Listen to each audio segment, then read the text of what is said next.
What if the reason your message isn't resonated is not because the problem you are addressing isn't real or the thing you're talking about is not a real thing, but because it doesn't feel relevant to your audience right now?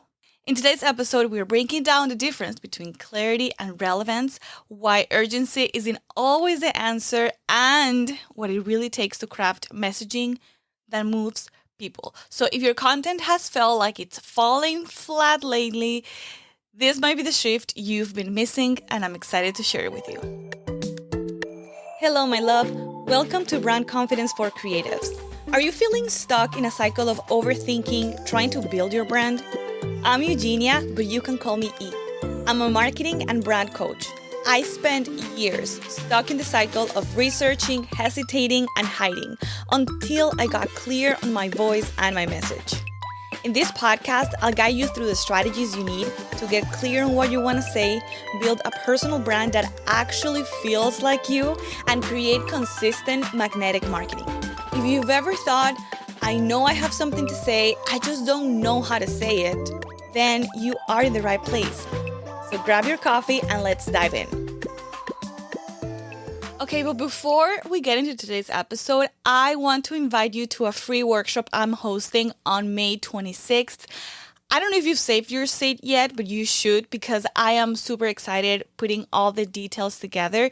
It's called Get Clear on Your Brand Workshop, and it's for creatives by a creative and for anyone who feels stuck trying to figure out what their brand is really about, what they stand for, how to say it in a way that feels clear, confident, and true to who they are. So what is it going to look like? In just 45 minutes, I'm going to walk you through the first step to brand clarity, your message, because I've realized that getting clear on content strategies and brand direction and brand voice doesn't really matter if you don't feel super solid and super clear on what is it that you are saying. Like, what's the focus? So if you've ever typed, how do I explain what I do into Google? This is definitely going to be for you.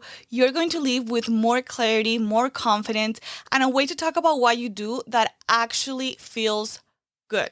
So you can grab your spot at brandclarityclass.com or just tap the link in the show notes. I would love to see you there. A few years ago, I joined an MLM for like a hot second. Literally, I didn't even make it to the 30 days. And I share that proudly because what I'm about to share doesn't make me proud at all. So the end of the story of like, I left before 30 days, got my money back. So just keep that in mind. I demonstrated some common sense at the end. So this is not an episode about bashing the industry at all. This is about my specific experience with this MLM company. But at the time, the company was pitched to me with this urgency. So I was kind of new to the online marketing world. So I had experience in just regular marketing and marketing regular things online, but not fully like online marketing and selling. There's kind of a difference there. So needless to say, they got me like a baby deer. The urgency was totally fake about how I was going to become a percentage owner of this MLM company, but only if I joined before that midnight. And gosh, the things I have to admit on this podcast to make a point. But yeah, I jumped fully in. And not even because I truly believed in the product or I was obsessed or saw how it connected to my bigger goals. I joined because they manufactured urgency. And by the way, it was a shampoo brand and I hadn't actually ever tried it. So I'm not going to blame it on them. Like, a little irresponsible, I know. But the person who sold me told me that it was okay. It's like such an amazing brand. You're going to love it. I would for sure find something I'd love. Now, I would never recommend that you sell something you don't believe in or you haven't tried or you are not like embodying, I don't like that word. But yeah, you are not living. So I signed up. I chose like my welcome kit. And when I received the package with my product, I wasn't impressed at all. Like, this shampoo was like regular drugstore shampoo at a very expensive price tag. I did not feel good about selling it to people, recommending it to people. And just saying with a straight face, like, oh yeah, please pay premium prices for this bottle that you could get at CVS.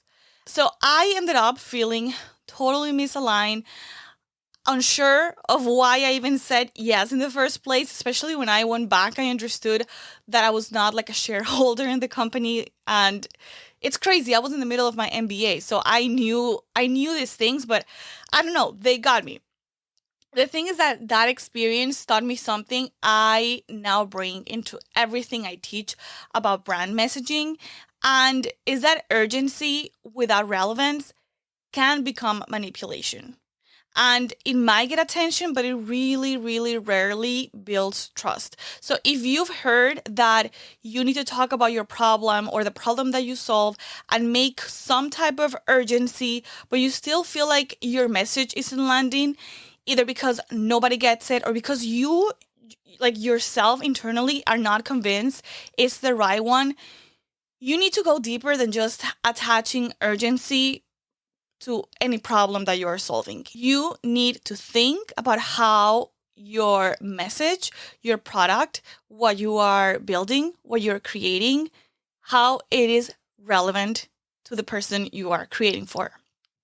So let's discuss the principle of relevance when it comes to making your problem clear without having to create that fake urgency. Okay, so first, what is the principle of relevance?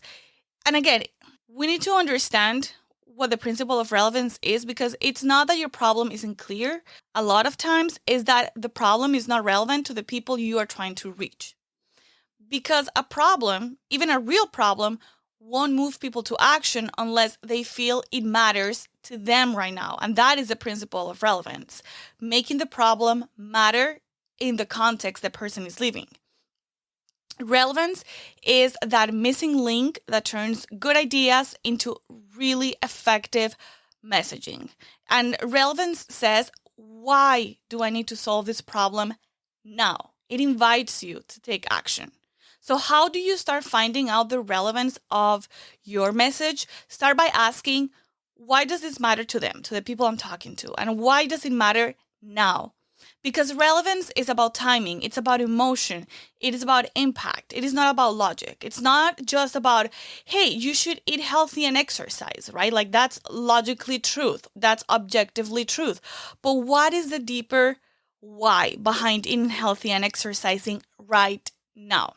It's not just, if you're a graphic designer, let's say, it's not just about creating a beautiful logo, which sure, you might be very talented. That might be objectively and logically truth.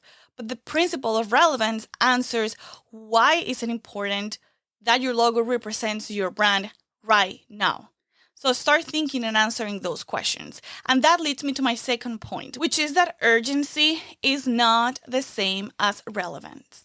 And the online marketing world often teaches us that urgency is the solution, right? Make it feel urgent and people will act.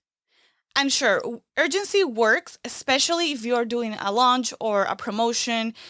Think about Black Friday specials. You have a huge discount and like you're acting at that specific time because the discount is going away.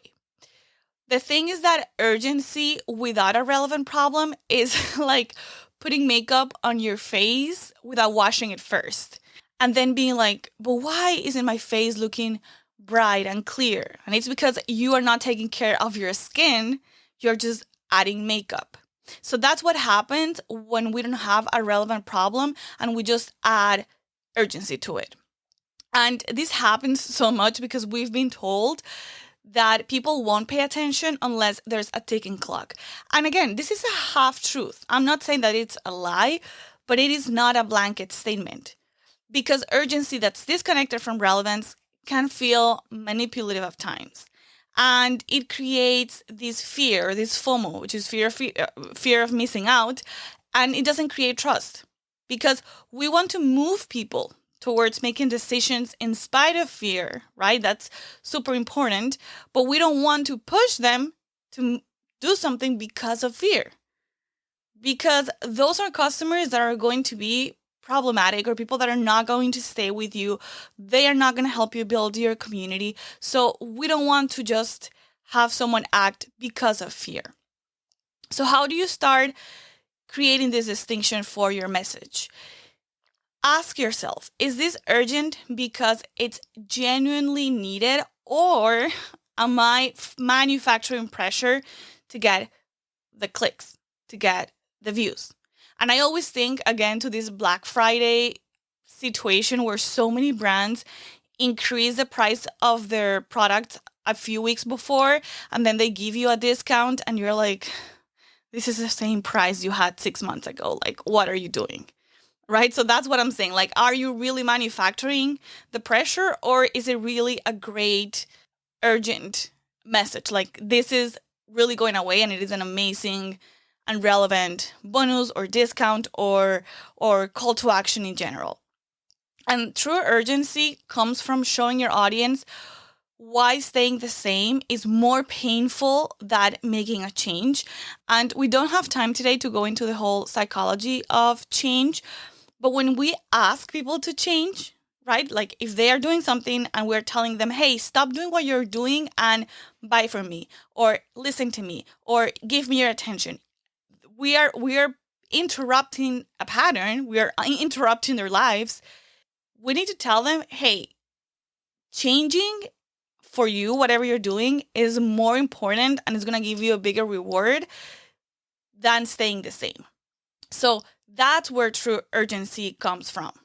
So with that, you might be wondering how to make a problem relevant. And a problem becomes relevant when it has real consequences for your audience.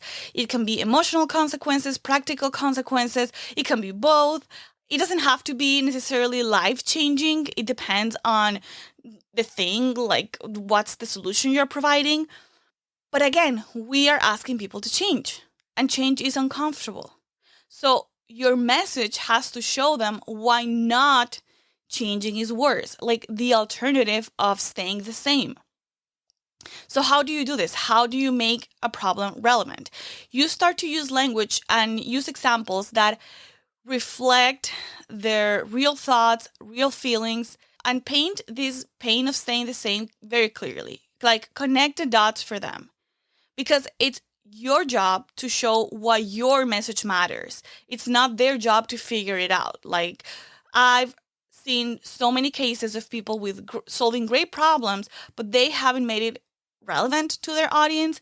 And when we have conversations and they go deep into why does it matter, if you really think about it, sure, it really is relevant or it really does matter, but you have not made that path clear.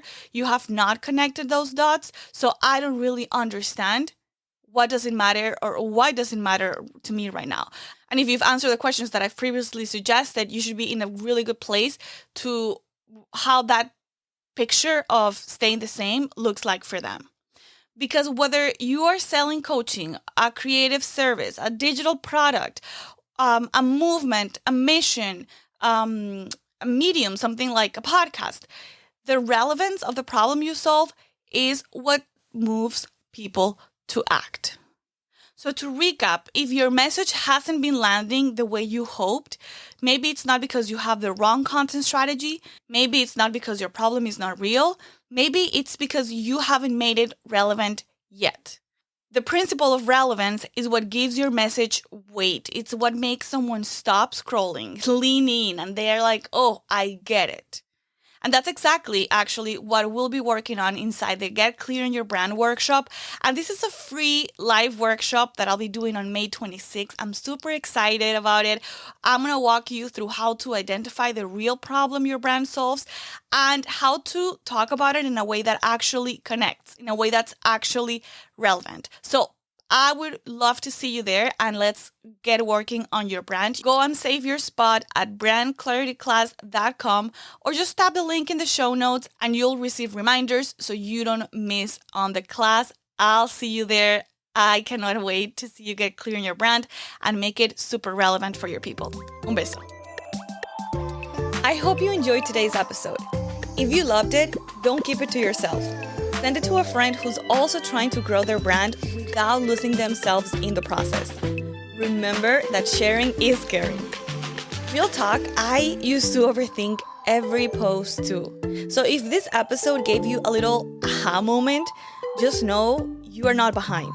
you are building something real. See you back here soon for the next episode. Un beso.